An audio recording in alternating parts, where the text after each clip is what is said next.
I would really say the lack of community in our culture probably underpins more than any other public health issue both mental and physical health problems. And really, we're in an epidemic of mental health problems at the moment. And this problem with social support just isn't there in hunter-gatherer communities. And that manifests in a whole set of different ways. But as you know, here in sort of the high income industrialized world, the amount of social support you have, I couldn't believe this when I first heard it, right? I thought, oh, this must just be a one-off study. And then I went through all the literature, and it really seems like the amount of social support you have is not just the best predictor of many aspects of your psychological well-being, but it's also the best predictor of your physical health and longevity. So why is this? And I think it's really because the way we're living and this lack of community we've got in our culture is extremely anomalous when you think about how our species has lived across time and space. And that's really what hunter-gatherers are giving us an insight into. So my time there, they're living in these camps, right? So you've got you can imagine a camp where you've got a lot of huts, and a hut's something like a nuclear family. And within this camp, you've got maybe 5, 6, 7, 8 huts. So you've got multiple nuclear families living together and maybe around 50, 60 people in the camp. There's a lot of variation, so I'm oversimplifying it there. But the point being, there are always other people around. You usually got some relatives around. You're frequently engaging in communal rituals together. And that can be, everyone is there, right? From a newborn who's breastfeeding and someone who's right towards the end of their life. The whole community is there, spending time together, dancing and singing together. So parenting is something I've been really focused on, and we talk about alloparenting, and that's because outside of our culture, what we see in almost all human societies around the world, people other than the parents play a very crucial role in helping the parents and raise kids. Alloparent literally means the group from other parents, right? And it seems what we find consistently across hunter-gatherer societies, whether you're looking in South America, Asia, Africa, child rearing is a communal activity. The parents, the mother is highly involved, fathers are often very involved too, but many other individuals play a role in raising the kids. And to put that in context, about half of the care, whether that be responding to crying, soothing the baby when it's distressed, carrying the baby, washing the baby, making sure the baby is well rested, or dealing with the baby when they're ill, about half of all forms of care coming from people other than the parents, which is just completely incomprehensible to parents in our society. I'm at an age where lots of my friends are having kids, and it seems like we're in a situation where we've accepted that difficulties and extreme stress and exhaustion just goes hand in hand with parenting. That's what we're seeing all around us in our society. But you've got to ask yourself, if almost all parents are really struggling, something is wrong, right? There's something we're doing which isn't quite right. And having spent so much time with hunter-gatherers and really looked at the data, it's very clear to me that the burden parents are carrying alone, especially mothers, and even more so single mothers, are carrying in our society in terms of raising their children, is just not what we are adapted to.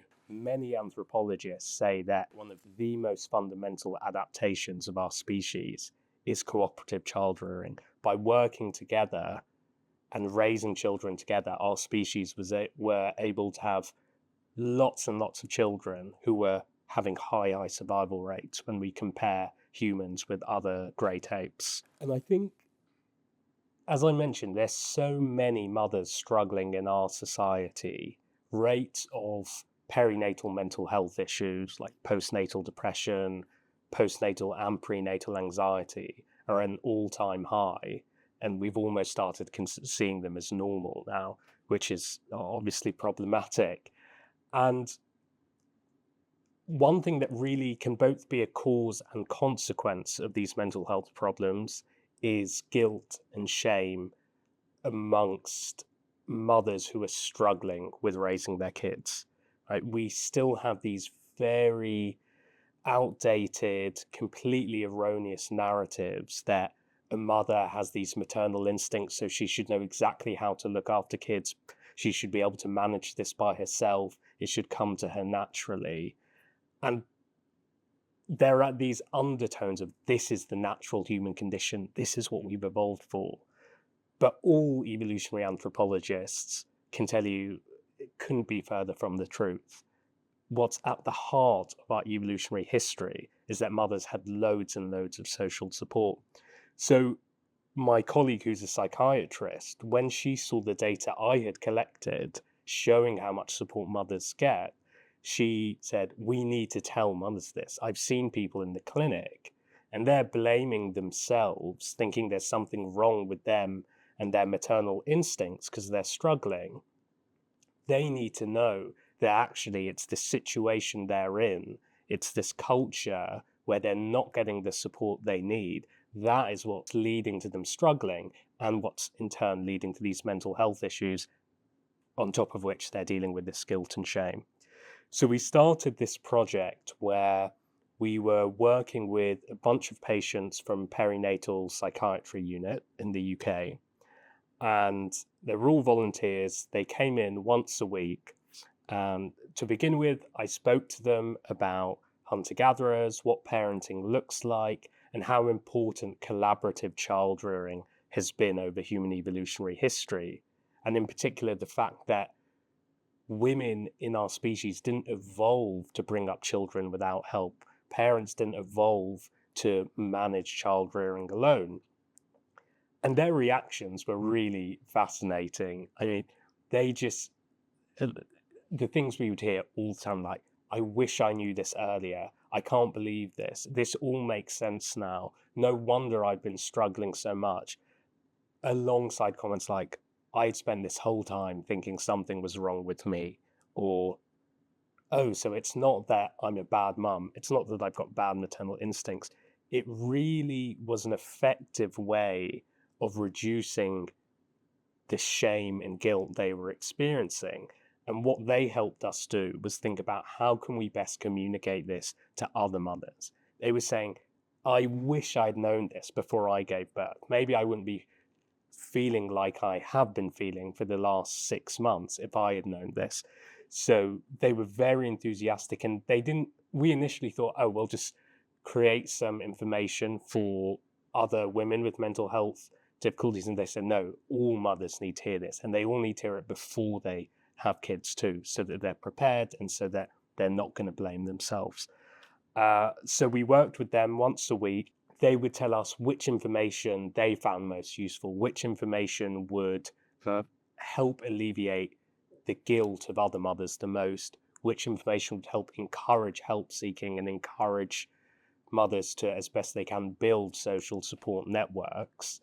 And we worked with a graphic designer who took on board their comments and produced some mock-ups of leaflets. Then we went back to the mothers, showed them these drafts, and they said, oh, we think these points should change, or more pictures would be good, etc.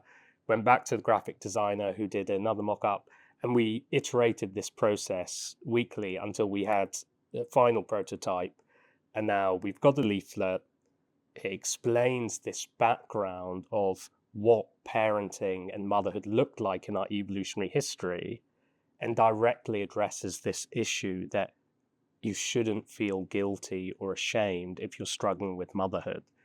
The context in which you're having to raise children is just not how we've evolved to raise children as a species. There's nothing wrong with you or your maternal instincts. And we try and give the message that they shouldn't be ashamed to seek support too. So we signpost them. We spoke with mothers about what might be useful. organizations to signpost them to. And we're hoping to roll that out as widely as possible. I spoke recently at the annual UK perinatal psychiatry faculty, and we presented this work, and the number of psychiatrists who came up to me afterwards saying, I know my patients would benefit so much from this. And I'm still getting emails. That talk was a couple of months ago. I'm still regularly getting emails from psychiatrists asking me, when will this leaflet be ready? Our patients need this. Once we presented to the women in this perinatal psychiatry unit who are under the care, we explained to them how hunter-gatherers raise their kids communally. The next week, one of the women came back and said that her child overheard her on the phone explaining all of this to her friends. And then when her husband came back, her child said to her husband, Mommy wants to move to the Congo. One of the women said that after she shared the leaflet with her family, from that day on, her partner started making her breakfast in bed. Right? He had realized that she had been carrying so much burden, and it acted as a catalyst for him to think, okay, how can I help my wife raise our children? A lot of the women who we were giving this information to and working with to think about how we can disseminate it to other mothers who may be struggling, they absolutely loved the process. I can't tell you the shift we saw over those weeks between a bunch of women who were coming in who have a history of mental health problems, and by the end they felt they had contributed to something, but more importantly they really believed what they were doing was going to make a difference, because they really believed that this information is something all mothers need to know.